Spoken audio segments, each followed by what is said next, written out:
She was a free spirit. She accepted everybody for who they were. I looked at the building and I said, oh my God. I called my husband and I said, I think something happened to Jeanie last night. The child's body was found in the bedroom of her apartment. She was pretty brutally attacked. She was stabbed a number of times. When you lose a child, part of your heart leaves with them. Why does this crime scene stand out to you? There was a bloody footprint. If this is an identifiable footprint, you could identify the perpetrator. And you fished this out of the garbage can. Yes, That must have been the biggest break in this case to date. that was a big break in the case. I give my mom a lot of credit because she never gave up. I had to know why and who did it.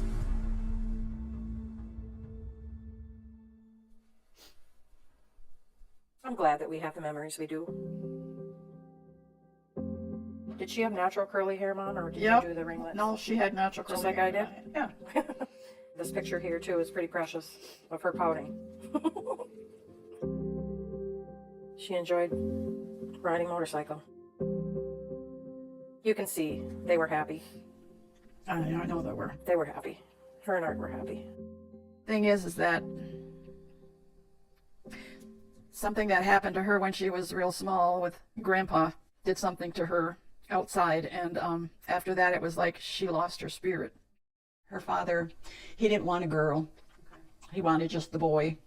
He didn't pay much attention to her, and this was very hard for her too. She was a troubled but happy person. And she was my sister, and I loved her. What do you want people to know about Jeanie? She was a loving child. I had gone through so much to have my children. She was spoiled, like the rest of them. She was a free spirit. She accepted everybody for who they were. She wasn't judgmental. She loved to have fun. She loved Lionel Richie. He was her favorite. And she would hear Lionel Richie and she would start dancing. And Oh, yeah. yeah.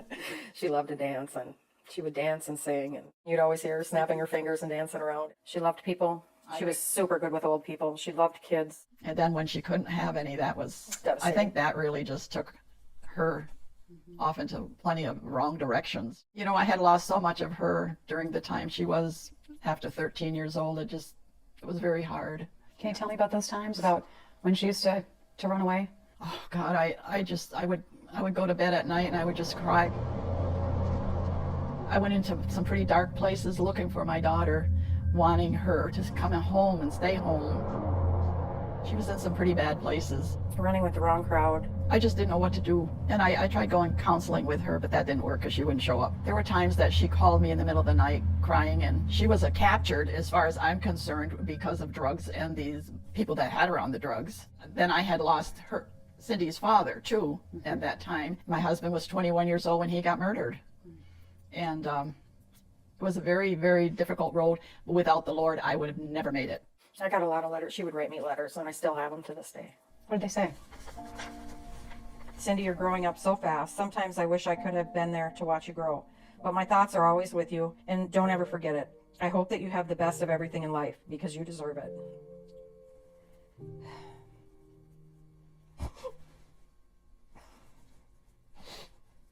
Sorry. Cindy, I don't want you to make the same mistakes that I did. Please listen to Mom. She does know what she's talking about. It might seem hard sometimes. She doesn't always say things the right way. She's not perfect, no one is. I hope you don't get upset with me. I just love you. Well, I'm closing for now. Right soon. I love you so very much. Love your sister, Jeanie. Did you worry about Jeanie? Oh my God, every day. And I kept saying, God, please let her come home. Tell her I need to know what's going on. She called me a couple of times when she got arrested, and I said, Jeanie, is there something wrong with your brain? I don't understand how you can be doing these things. I just don't understand it. I know it's hard to talk about some of it, but did you know about the lifestyle she was living and what was kind of going on in her place? We did. Yeah. But we couldn't control it. What were some of the things that she got in trouble for, that she got arrested for? Prostitute. And the police, they talked to me. They said, I can say one thing. She has been brought up right because she never fought them. She was very polite. I talked with Jean on Friday and Saturday night, and I told her to go to the clinic because she had that abscessed tooth and get some medication for it. I wanted to go there and get her. And she kept saying, no, Mom, I'll be okay. Her famous Don't line. worry about me. I can take care of myself. Yeah, those were the last words.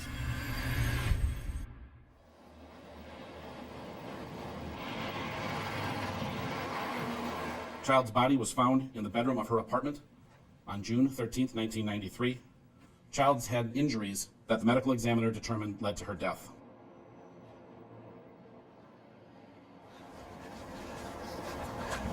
This is where the murder happened, Yes, right in this building. in the Horn Towers here in South Minneapolis. Right. How did the call come in? There was water running? A neighbor in the apartment next to it at 2105 had water into their apartment, so they call the superintendent. They go inside, and there's a shower that's running. So they turn that off.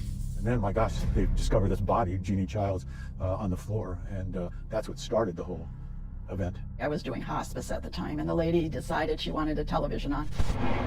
And they said there had been a body taken out of the building, and she was in her 30s that was murdered. I looked at the building and I said, oh my God. I seen them taking her out, putting her in vehicle, and I called my husband and I said, I think something happened to Jeanie last night. And he goes, what?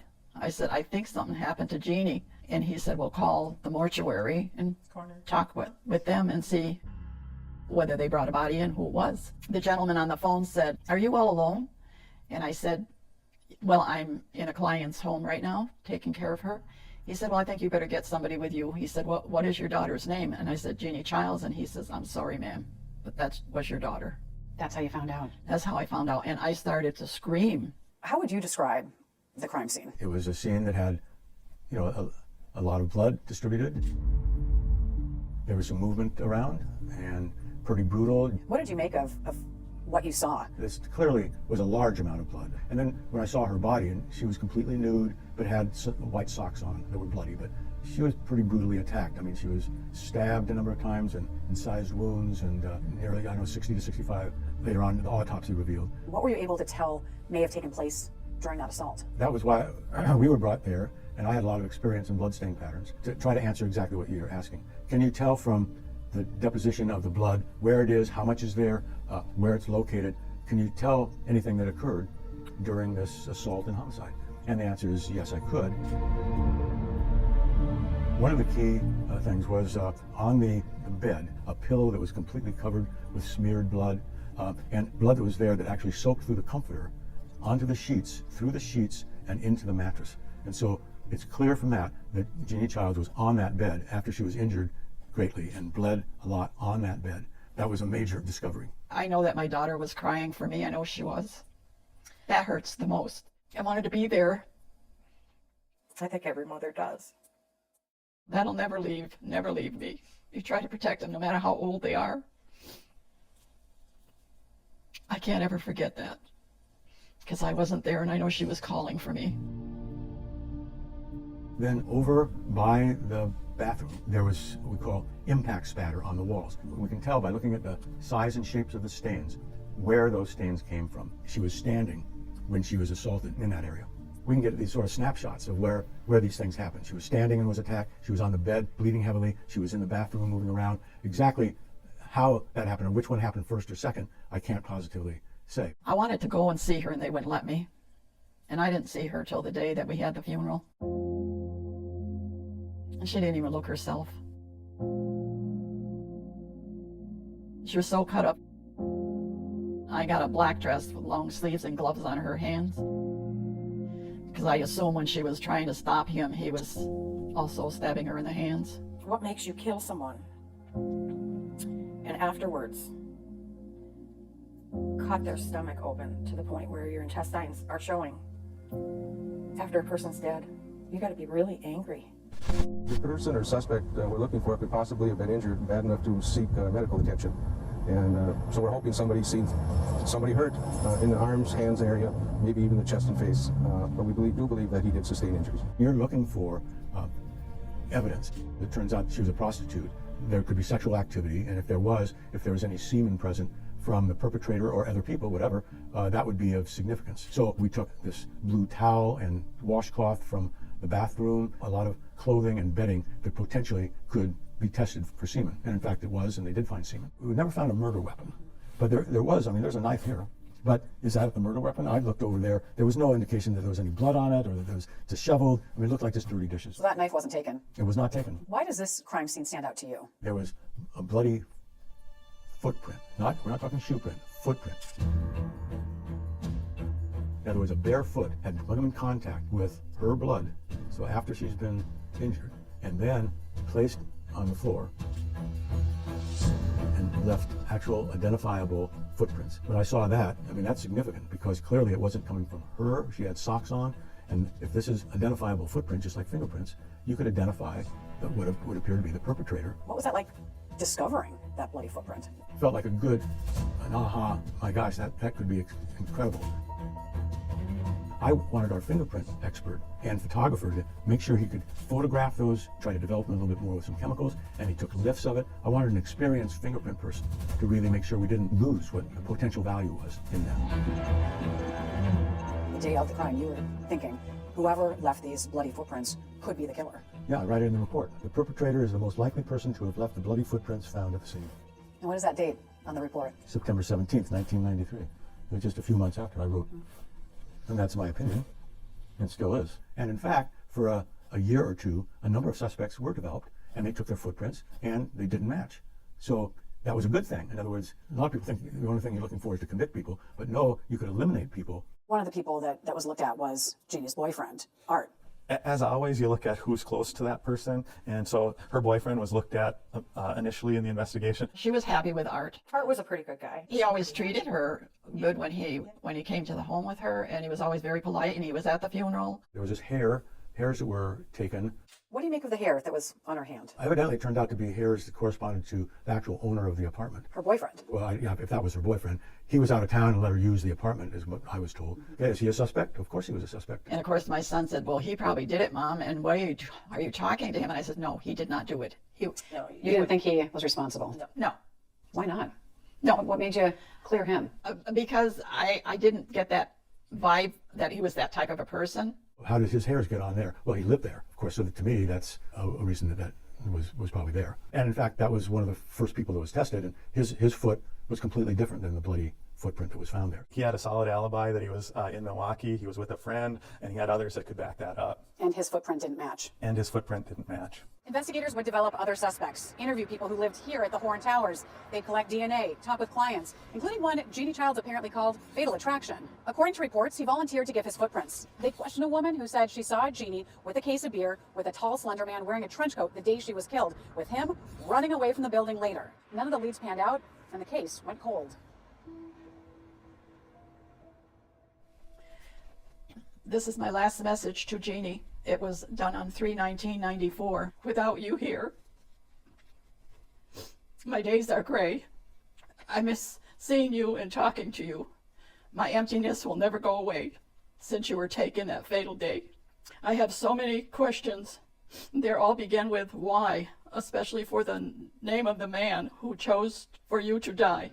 I give my mom a lot of credit because she never gave up. She never gave up. No matter what, she called all the time. Got in contact every year, at least once or twice a year. There would be several different cops that retired. She would stay on the phone and kept saying, do you have any more information? She wanted closure. When did you first learn about Jeanie Childs? First learned about Jeanie Childs in March of 2015 when Chris Karakostas from the Minneapolis Police Department, he and I were partnered together to look at some long-term unresolved cases in Minneapolis and outstate Minnesota. And Jeanie's case was one of the first ones that we opened up and looked at. A couple reasons for that is she was murdered in early June of 1993.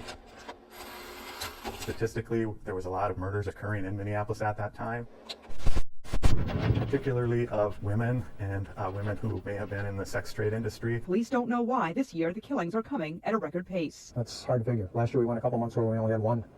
This year it just seems steady. It seemed like we had one every second or third day. When I first moved here, there was no trouble. It was just, you could go out late at night, sit in your yard, and now it's too scary. It's just too scary. Police are frustrated by the rise in violence. You can't put a finger on that. If we could maybe stop some of them. And so her case got our attention. We were also looking for cases in which there might be potential DNA